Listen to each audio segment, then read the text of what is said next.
바리새인들이 밀 이삭을 잘라 먹는 제자들을 향해 안식일을 어겼다라고 비판하고 있죠. 이는 형식적인 안식일의 잣대로 기본적인 생명의 안식조차 억누리려 했기 때문입니다. 하지만 예수님은 안식을 잃어버린 세상에서 자신의 생명을 드림으로써 참된 안식을 맛보게 하시죠. 천국의 안식은 단순한 쉼 그 이상이라고 할 수 있습니다.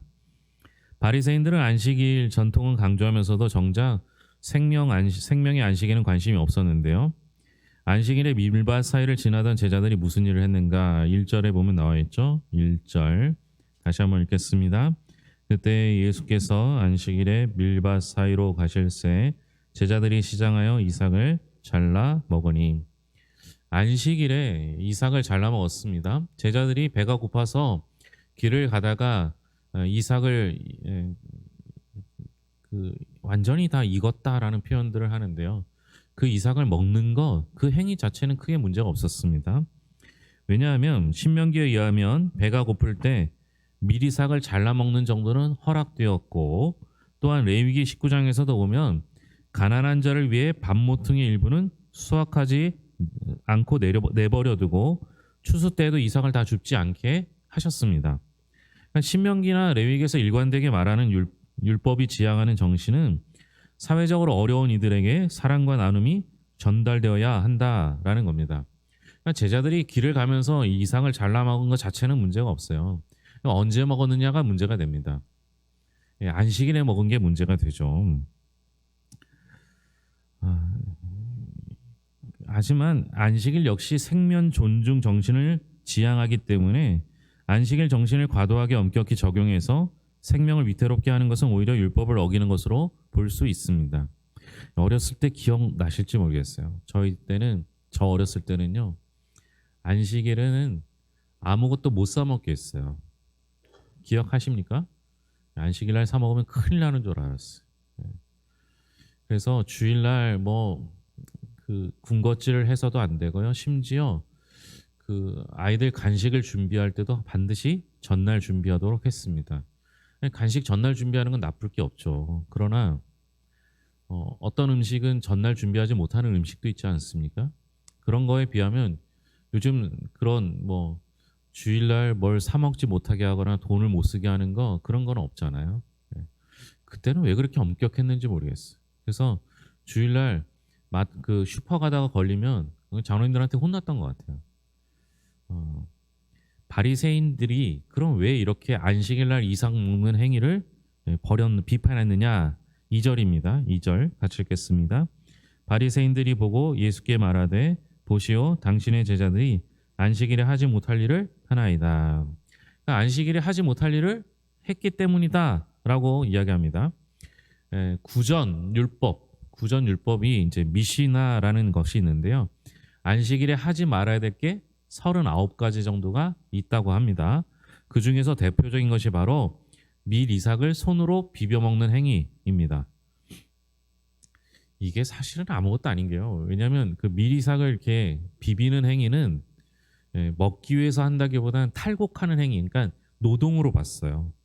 나그네가 평일에 길을 가다가 배가 고파서 밀밭에서 밀 이삭을 잘라 먹는 행위는 죄가 되지 않습니다. 하지만 미시나에 의하면 안식일에는 이런 행위가 철저하게 금지됐습니다. 그러니까 출애굽기 20장 10절에 보면 안식일에 노동을 금지하는 규정을 세부적으로 규제한 것이 이 미시나인데요. 이게 뭐냐면 구전율법이라고 설명드렸죠. 이건 애초에 율법이 아닙니다. 그러니까 율법을 가지고 조금 더 구체적인 행위를 제한하기 위해서 만든 구전율법 미시나거든요. 근데 여러분 율법을 근간으로 해서 구전율법이 만들어졌어요. 그런데 어느 순간 구전율법이 율법을 우선하고 있어요. 이게 굉장히 위험한 거죠. 예수님께서는 마태복음 15장 3절에서 너희는 어찌하여 너희의 전통, 장로들의 전통으로 하나님의 계명을 업신여기느냐라고 질타하신 적이 있습니다. 그러니까 지금 말한 대로라면 미시나 때문에 하나님의 율법을 업신여기는 거예요. 하나님의 율법의 근간에는 하나님의 사랑이 담겨져 있고요. 그 사랑은 반드시 우리를 구원하시는 생명의 역사로 이어지거든요. 그런데 자꾸만 미신화로 제한을 해버리니까 생명과는 상관없어요. 그냥 그걸 지켜야 되는 거예요. 근데 이게 전통이라는 게 무서운 게요. 차곡차곡 쌓여서 그게 법처럼 되어버립니다. 이게 오늘날 교회도 마찬가지인데요.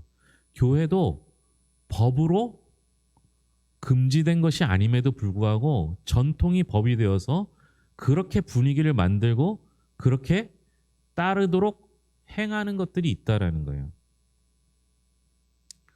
제가 이제 우리 교회 와서 교인이 없을 때 사역을 시작했으니까 변화를 주기가 굉장히 쉬웠습니다. 예를 들면 제가 2009년에 왔는데요. 2009년에 처음 왔을 때 그때 그 전해쯤에 주기도문하고 사도신경이 새롭게 바뀌었습니다. 다른 교회는 바꾸기가 어려워요. 이미 누군가 있어서 전에 하던 것을 바꾸는 걸 싫어하기 때문인데 저희는 아무도 없으니까 저하고 아내하고 둘이 예배를 드렸으니까 그냥 바꿔버렸어요. 성경도 바로 바꾸고요. 바로 바꿀 수가 있었어요. 그런데 시간이 지나면서 제가 여기서 14년 하고 15년째 하니까요. 우리 교회가 그동안 했던 것들이 자꾸 전통이 되어서 바꾸지 않으려고 해요. 심지어 여러분들 앉은 자리도 안 바꾸시잖아요. 어느 자리에 누가 안 계시면 아 이분이 안 오셨나 할 정도로 안 바꾸세요. 자리 좀 한번 바꿔보셔요. 왜 늘 앉던 데 앉으시려고 해요. 물론 그게 편안하기도 하고요. 익숙하기도 합니다. 근데 우리는 그만큼 변화를 싫어해요. 근데 이 변화라는 것도 전통이라는 것도 변화가 쌓이고 쌓여서 전통이 된 거예요. 익숙해지면서. 교회 안에 그런 일들이 일어나는 거죠. 또한 대표적인 게 예배는 기도는 대표 기도는 장로님이 한다라는 게 그냥 익숙합니다. 그 장로님들은 주일 낮 예배, 권사님들은 주일 오후 예배, 권사님 안수 집사님들이 수요일 날은 서리 집사님들이 이렇게 시켜요. 제 생각엔 반대였거든요. 장로님들이면 새벽 예배 기도해도 되지 않겠습니까? 그래서 우리 교회 장로님들은 올해는 제가 꼭 부탁을 드려서 시무 장로님들은 주일 낮 예배 드리면 그 다음 주는 일부 예배 이렇게 기도를 부탁드려 놨어요. 여러분 그런 건 바꿔도 되잖아요. 그죠? 그건 법이 아니잖아요. 왜 성경 말고 다른 것에 이렇게 목숨을 겁니까? 이게 문제가 되는 거예요. 결국에는요. 나중에 이것으로 인해서 생명을 살리는 일을 못하고 오히려 안식일 자체가 생명의 날인데도 불구하고 사람을 정죄하는 도구로 쓰임받습니다. 그러니까 이 바리새인이요. 이 사람이 누군지 모르겠지만 따라다니면서 안식일날 하는 걸 보고 오늘 말씀에 보면 예수님이 길을 가다가요. 제자들과 함께 길을 가다간데요. 그 예수님의 가르침을 따라서인지 그럴 수도 있고 아니면 예수님을 괴롭히려고 따라다녔는지 모르겠지만 하여튼간에 예수님이 돌아다니는 길을 걸어가는 것까지 따라다니면서 먹는지 안 먹는지를 본 거예요. 문제를 만드는 거죠. 그것도 안식일에. 여러분 안식일에 문제를 만드는 게 맞습니까? 문제를 해결하는 게 맞습니까? 안식일이라면 문제를 해결해야죠. 이것들을 잘못하는 것이죠. 바리새인들은 안식일법은 준수하면서도요. 생명을 별로 존중하지 않습니다. 여러분 생명이 빠진 생명을 존중하지 않는 안식일법은 안식일 규례는 빈 껍데기에 불과합니다. 예수님은 아담의 타락 이후 망가진 안식을 회복하기 위해 이 땅에 오셨는데요. 다윗이 사울에게 쫓기며 시장할 때 어떤 음식을 먹었는지 3절과 4절인데요. 3절과 4절입니다. 같이 읽겠습니다. 예수께서 이르시되 다윗이 자기와 그 함께한 자들이 시장할 때 한 일을 잊지 못하였느냐. 그가 하나님의 전에 들어가서 제사장 외에는 자기나 그 함께한 자들이 먹어서는 안 되는 진설병을 먹지 아니하였느냐. 진설병을 먹은 거죠. 제사장이 성막에서 내어준 거룩한 진설병을 먹었습니다. 레위기 24장 5절에서 9절에 보면요. 진설병은 지극히 거룩한 지성물로서 오직 제사장들만 먹을 수 있었다라고 기록합니다. 진설병이 일반 백성에게는 절대 허락하지 않은 이유는 하나님의 거룩이 침해된다라고 생각했기 때문입니다. 그런데 다윗과 그의 부하들이 도망갈 때, 사울을 피해 도망 다닐 때 진설병을 제사장으로부터 받아 먹습니다. 높 땅에 있는 제사장 아히멜렉이 다윗과 일행이 여인을 가까이 하지 않았다라면 괜찮다며 진설병을 먹게 합니다. 이것은 율법 적용에 있어서 거룩한 융통성이 있음을 보여주는 대표적인 사건입니다. 이게 다윗 때문이라서 그런 게 아니에요. 제사장이 줄 수 있는 명분을 만든 거예요. 제가 이제 우리 교회 아이들 용돈을 주면서 고민했던 것 중에 하나가 뭐냐면, 아이들이 이 용돈을 가지고 잘못된 일에 쓰지 않을까 이렇게 하는 거예요.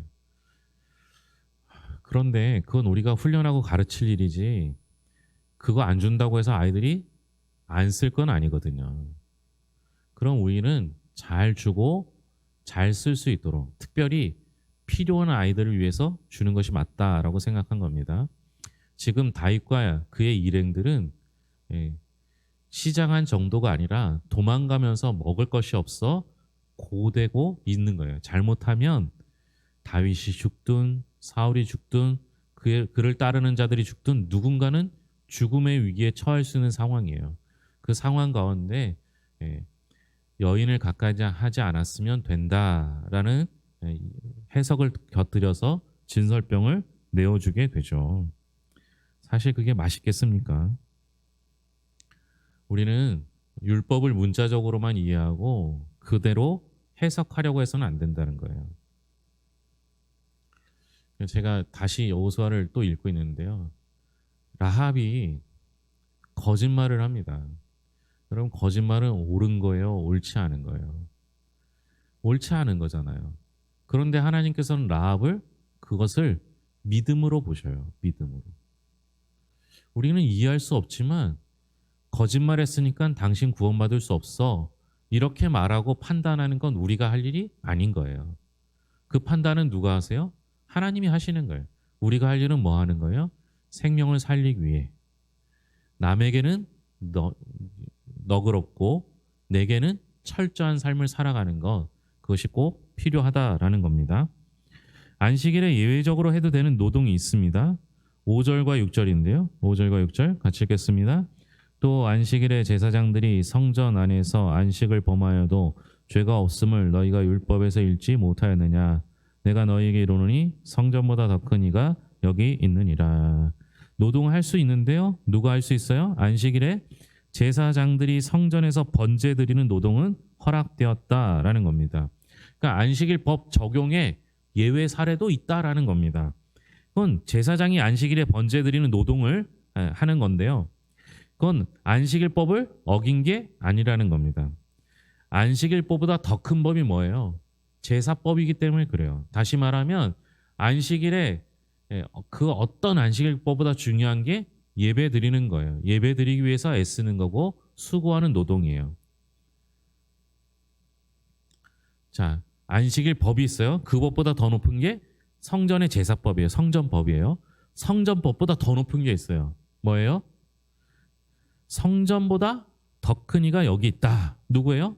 예수님이에요. 예수님. 안식일법보다 더 높은 게 성전의 제사법, 예배법이고요. 예배법보다 더 높은 게 예수님이에요. 왜요?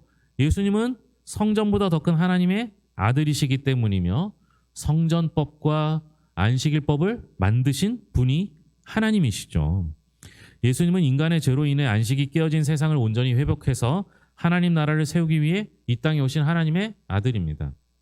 그러니까 적어도 안식일법을 깨트릴 수 있는 분이 있다면 그분은 누구예요?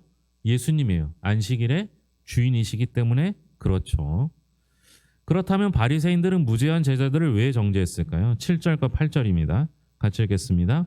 나는 자비를 원하고 제사를 원하지 아니하노라 하신 뜻을 너희가 알았다라면 무죄한 자를 정죄하지 아니하였으리라. 인자는 안식일의 주인이니라 하시니라. 아멘. 하나님께서는 제사보다 자비를 원하시고요. 안식일의 주인이 예수님이라는 걸 몰랐기 때문입니다. 몰랐기 때문. 하나님의 아들이신 예수님은 안식일법 조문에 갇혀 있을 수 없습니다. 왜냐하면 예수님은 율법의 지배 아래에 있는 존재가 아니라 율법을 만드신 분이기 때문에 그렇죠. 예수님은 율법의 정신인 사랑과 자비의 정신을 온전히 성취하기 위해 이 땅에 오신 겁니다. 첫사람 아담의 불순종으로 창조의 안식이 깨지고 이 땅에 죄와 사망이 찾아왔습니다. 그 사망의 굴레 아래 사는 이들에게 마지막 아담이신 예수님은 안식일에 노동하느냐 하지 않느냐 이걸 안 따지신다라는 거예요. 오히려 그들에게 참된 생명과 자유를 허락하시는 겁니다. 그러니까 예수님이 왔으면 더 이상 싸울 이유가 없는 거예요.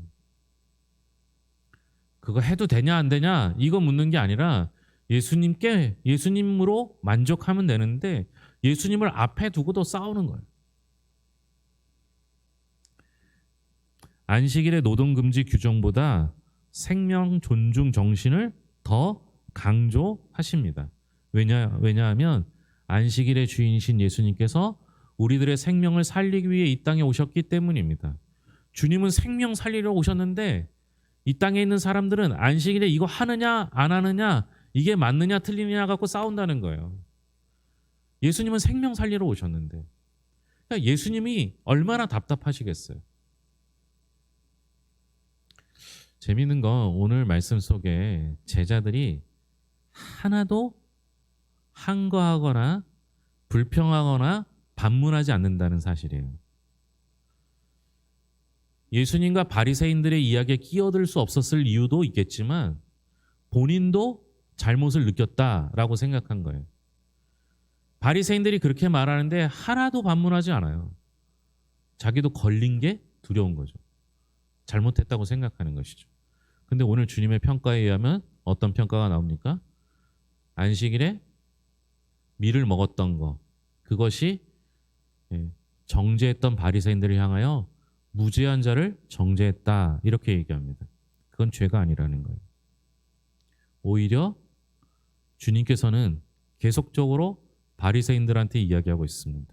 안식일에 노동을 했느냐 안 했느냐로 정죄하는 그 행위야말로 주님께서 싫어하는 행동이라는 겁니다. 주일날 교회 오시거나 예배를 드리시다 보면 마음에 안 드는 분들을 볼 수 있을 거예요. 마음에 안 드는 이유는 딱 하나입니다. 내 생각과 달라서입니다. 주님이 보시기에는 다 비슷비슷해요. 주님이 보시기에는 다 사랑스러워요. 주님이 보시기에는 그저 앉아만 있는 것으로도 고마워요. 제 마음도 비슷합니다. 그런데 자꾸만 나와 다르다는 이유로 정죄하려고 한다면 주님께서 우리에게 말씀하셔요. 무죄한 자를 정죄하지 말라. 안식일에는 된다 안 된다를 말하는 날이 아니라 생명을 사랑하는 날이고 생명을 살리는 날이고 사랑하며 섬기는 날이다. 이렇게 말씀하신다는 사실을 기억했으면 좋겠습니다. 주님이 회복하신 참된 안식은 사람의 생명이 존중되고 모두 다 영적인 자유를 누리는 것임을 잊지 마시기 바랍니다. 기도하겠습니다. 하나님 아버지 감사합니다. 안식일은 무언가를 하는 날이 아니라 하나님의 사랑을 맛보는 날입니다. 하나님께서 우리를 생명을 살리시는 것을 경험하는 날입니다. 주님이 나를 살리시고 나를 이끄시고 나를 사랑하신다는 사실을 깨닫는 그 순간 얼마나 행복하고 기쁜 날이 되겠습니까? 그 기쁜 날 다른 사람의 잘못을 볼 수 있는 눈은 없습니다. 내가 기쁘고 행복하면 내가 즐겁고 평안하면 모든 것이 좋아 보일 뿐입니다. 안식일은 다른 사람을 정죄하는 날이 아니라 주님께서 내게 주신 모든 것들을 맛보아 누리는 날임을 기억하게 하여 주시옵소서. 그것이 안식의 정신입니다. 주님은 사람을 미워하라 하지 아니하셨고 사랑하라 하셨습니다. 주님은 안식일에 사람을 살리는 일을 하라 말씀하셨습니다. 할 수만 있다면 격려하고 품에 안아주고 사랑하고 섬기는 교회 성도들이 될 수 있도록 인도하여 주시옵소서. 하나님 아버지, 늘 목회자의 눈으로 보다 보면 부족할 때가 있습니다. 마음에 안 들 때도 있습니다. 그러나 주님께서 성도들을 바라보는 것처럼 볼 수 있도록 인도하여 주셨고 성도들을 품에 안고 용납하며 이해하며 사랑하며 기도해주는 목회자가 되게 하여 주시옵소서. 동일한 마음을 성도들에게도 허락하여 주셔서 합력하여 선을 이루는 교회로 이루어 주시옵소서. 오늘 수술한 성도 있습니다. 하나님 붙잡아 주셔서 이기복 권사님, 수술 잘 마치게 하시고 회복될 수 있도록 붙잡아 주시옵소서. 여러 가지 지병으로 고생하는 이들 함께하여 주시며 아프고 힘든 영혼들, 걱정되고 두려워하는 모든 이들에게 하나님께서 거룩하라 말씀하셨으니 거룩하게 하시고 주님이 책임져 주시는 것을 깨닫고 경험케 하여 주시옵소서. 모든 것을 예수님의 이름으로 기도합니다. 아멘.